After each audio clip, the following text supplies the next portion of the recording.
هداهم بإحسان إلى يوم القيامة أما بعد أيها المسلمون الحاضرون أوصيكم ونفسي بتقوى الله فقد فاز المتقون اتقوا الله وأصلحوا ذات بينكم اتقوا الله حق تقاته ولا تموتن إلا وأنتم مسلمون اتقوا الله ولتنظر نفس ما قدمت لغد وقال ربنا عز وجل بعد أعوذ بالله من الشيطان الرجيم يا أيها الذين آمنوا اتقوا الله حق تقاته ولا تموتن إلا وأنتم مسلمون صدق الله العظيم.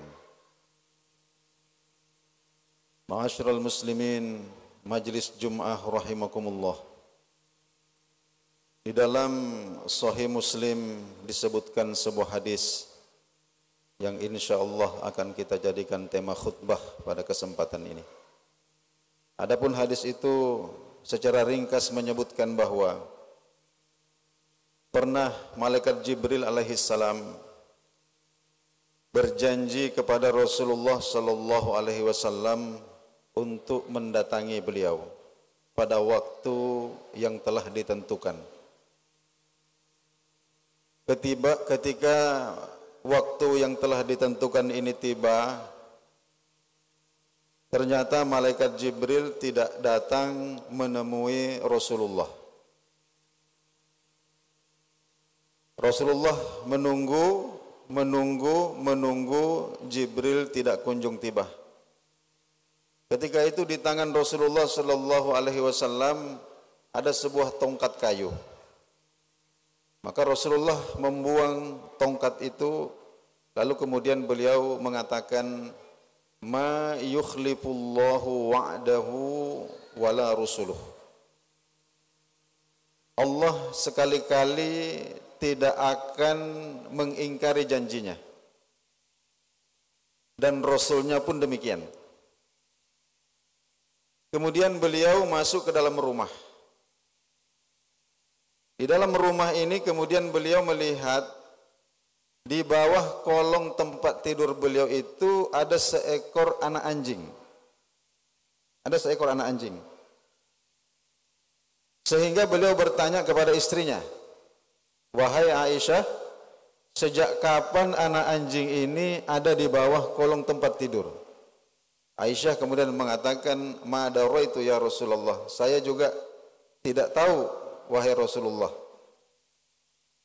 Lalu Rasulullah memerintahkan agar anak anjing ini dikeluarkan. Tidak lama kemudian malaikat Jibril datang. Rasulullah kemudian bertanya, wahai Jibril, engkau sudah berjanji, waktunya tiba engkau tidak datang, saya menunggu, kenapa baru sekarang kamu tiba? Jibril berkata, wahai Rasulullah, tadi saya ingin menemuimu, tapi kami para malaikat ini tidak akan masuk ke dalam rumah yang di dalamnya ada anjing. Kami para malaikat ini tidak akan masuk di dalam rumah yang di dalamnya ada anjing dan ada surah. Surah ini patung. Surah ini apapun yang diukir, dibentuk 3 dimensi dalam rupa makhluk yang bernyawa. Jadi malaikat rahmat tidak akan masuk di dalam rumah yang di dalamnya pertama ada anjing, yang kedua ada surah. Kalau malaikat maut tetap masuk. Tapi fokus kita bukan ke situ. Tema kita hari ini adalah apa yang disebutkan oleh Nabi sallallahu alaihi wasallam, ma yukhlifullahu wa'dahu wala rusuluh. Sesungguhnya Allah tidak akan pernah mengingkari janjinya. Demikian juga para rasulnya. Hadirin yang dimuliakan Allah Subhanahu wa taala. Maka kita hamba-hamba Allah ini, ketika kita berurusan dengan Allah Subhanahu wa taala, maka kita harus melatih hati kita memiliki keyakinan seperti ini. Apa keyakinannya? Bahwa Allah tidak akan sekali-kali mengingkari janji. Jangan sampai kemudian dalam praktik kehidupan ini kita lebih yakin kepada makhluk daripada kepada Allah Subhanahu wa taala.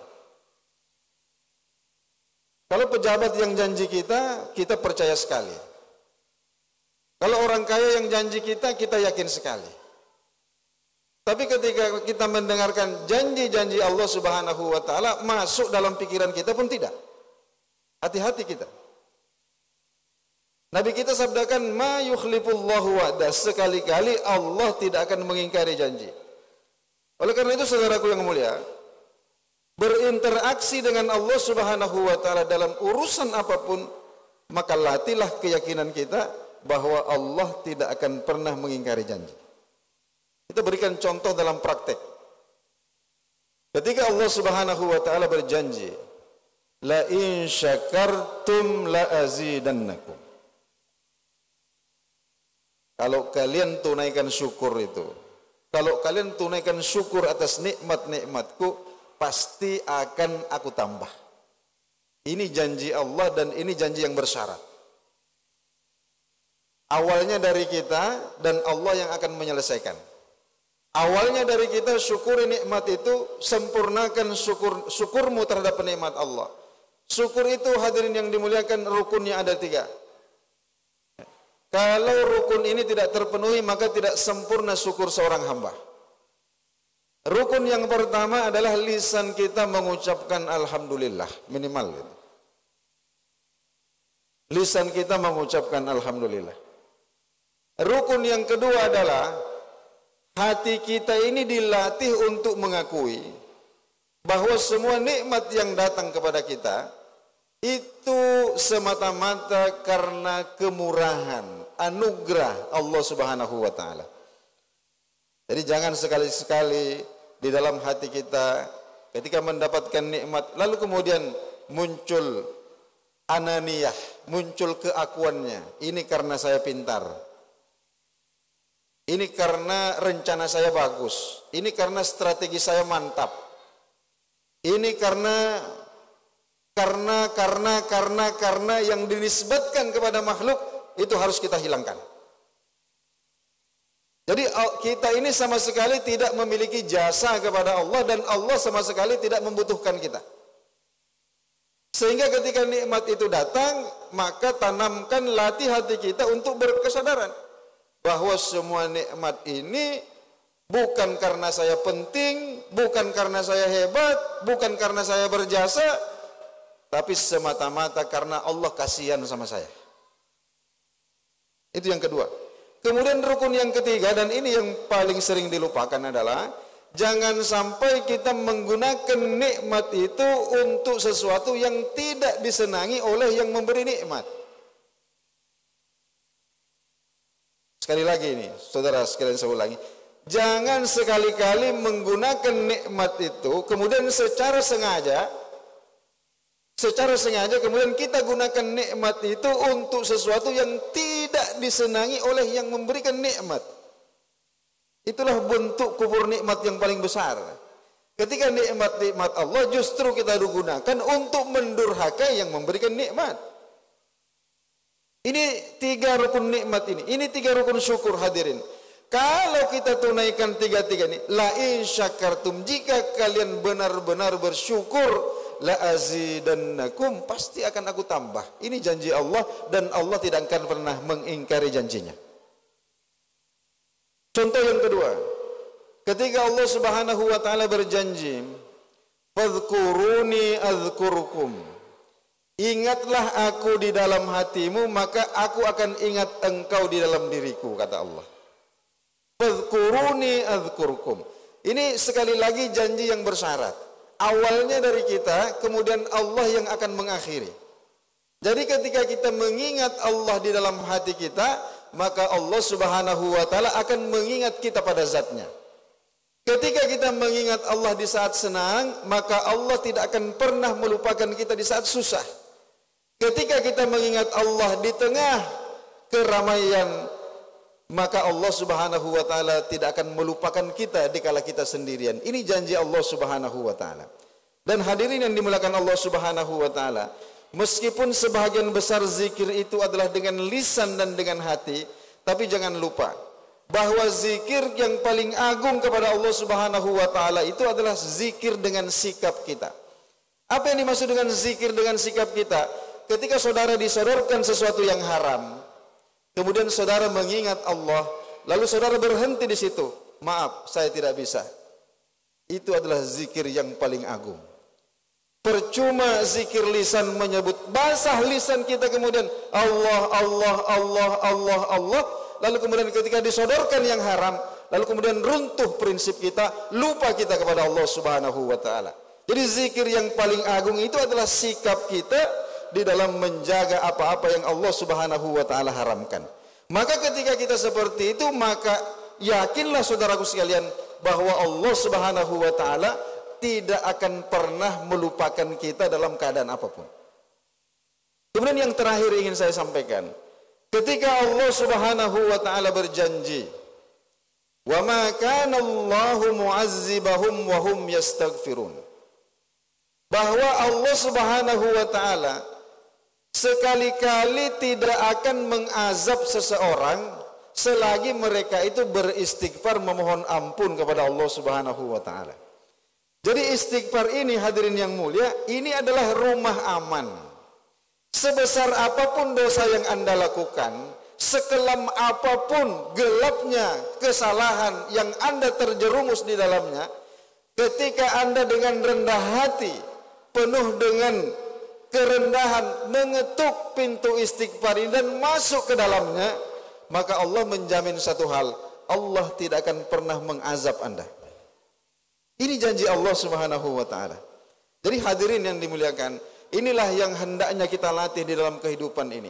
Kita baca Al-Qur'an, kemudian Allah Subhanahu wa taala berjanji sesuatu kepada kita, maka prinsip ini peganglah erat-erat. Ma yukhlifullahu wa'dah. Sekali-kali Allah tidak akan pernah mengingkari janjinya. Hadirin sidang jamaah Jumat rahimakumullah. Inilah khutbah singkat yang sempat khatib bagikan pada kesempatan yang penuh dengan keberkahan ini. Mudah-mudahan Allah Subhanahu wa taala senantiasa melimpahkan rahmatnya, senantiasa mengasihi, senantiasa menyelimuti kita, melingkupi kita dengan petunjuk-petunjuknya, terutama di awal-awal bulan Zulhijjah ini. Hadirin yang dimuliakan, Nabi kita sallallahu alaihi wasallam sabdakan bahwa hari-hari awal Zulhijjah ini adalah hari-hari yang terbaik. Di sini Allah Subhanahu wa taala melipat gandakan pahala amalan seorang hamba. Allah Subhanahu wa taala melimpahkan rahmat dan ampunannya lebih daripada biasanya kepada hamba-hambanya yang meminta dan kepada hamba-hambanya yang bertaubat kepadanya. Inilah yang sempat khatib sampaikan. Allah Subhanahu wa taala berfirman, "Ba'da a'udzubillahi minasyaitonir rajim. Innallaha wa malaikatahu yusholluna 'alan nabi. Ya ayyuhalladzina amanu shallu 'alaihi wa sallimu taslima." Barakallahu li wa lakum fil Qur'anil Karim wa taqabbalallahu minni wa minkum tilawatahu innahu huwas samiul alim.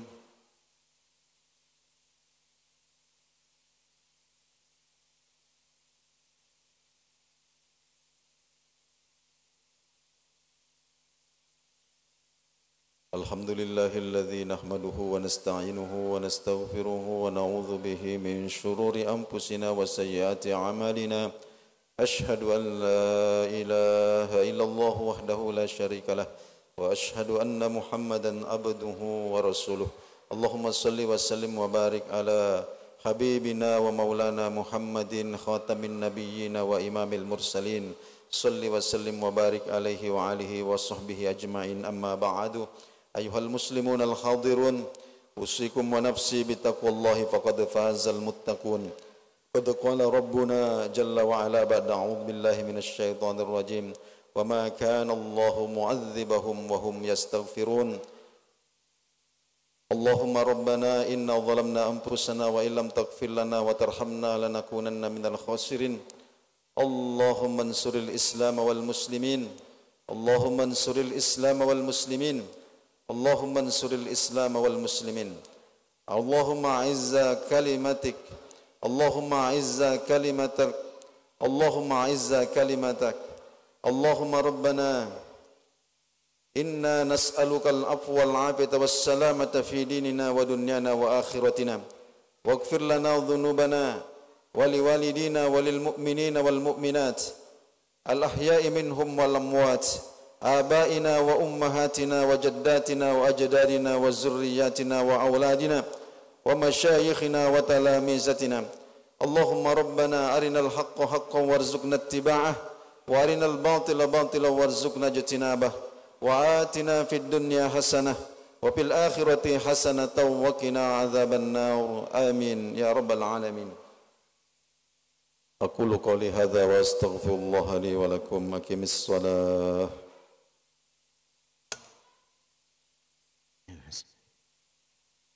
الله أكبر الله